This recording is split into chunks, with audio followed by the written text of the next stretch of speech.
মন খারাপ? তুমি শুধু তোমার ভাইয়ের হাত ধরাটাই দেখলা, এরপর কি হয়েছে, কি বলেছি, কি করেছি কিচ্ছু দেখলা না, ওখান থেকে চলে আসলা। সামির, ভালোবাসার প্রথম কন্ডিশন হচ্ছে বিশ্বাস। আমাকে তোমার বিশ্বাস করতে হবে সামির। পৃথিবীর আর যে কেউ যা ইচ্ছা ভাবুক না কেন, কিন্তু তোমার তো আমাকে বিশ্বাস করতে হবে, তাই না?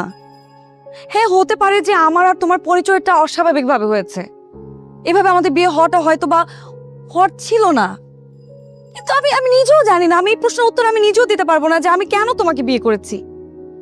আমার নিজের কাছে সেই উত্তরটাও নেই। পৃথিবীর কারোর কাছে জিজ্ঞেস করে পাবো না মনে হয় এটার উত্তর। আমি তোমার সম্পর্কে কিছুই জানতাম না, তারপর আমি বিয়ে করছি। একটা কথা কি জানো, জন্ম মৃত্যু বিয়ে এগুলো ভাগ্যে থাকে। আমরা যতই চেষ্টা করি না কেন, যত কিছুই করি না কেন, আমাদের ভাগ্যে যেটা আছে না সেটাই হবে। তুমি আমার ভাগ্যে ছিলা সামি, না হলে এভাবে কেন আমার সাথে তোমার পরিচয় হবে?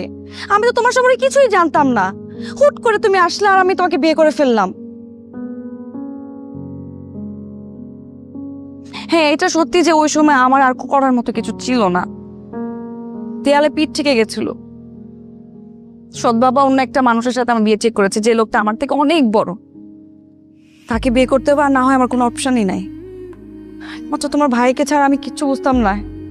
সে ভাই আমাকে ঠকিয়েছে, খুব বাজেভাবে ঠকিয়েছে। আমি আমি শুধু তোমাকে দেখেছি, তুমি আমার কাছে হাত বাড়িয়ে দিয়েছো। দেখো সামির, আমি তোমাকে ঠকাই নাই, আমি তোকে জীবনে ঠকাতে পারবো না সামির। আমার ভাগ্যে তুমিই ছিলা, তুমিই আসছো। যত কিছু হয়ে যাক, আমি তোমাকে ছাড়া অন্য কোথাও যাবো না সামির, আমাকে তোমার বিশ্বাস করতে হবে।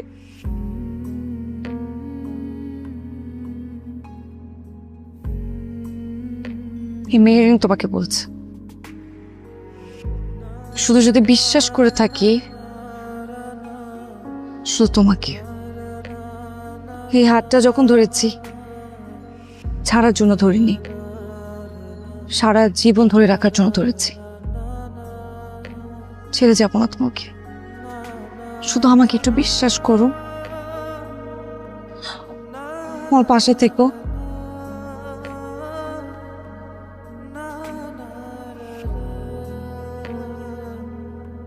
মাফ করে দাও।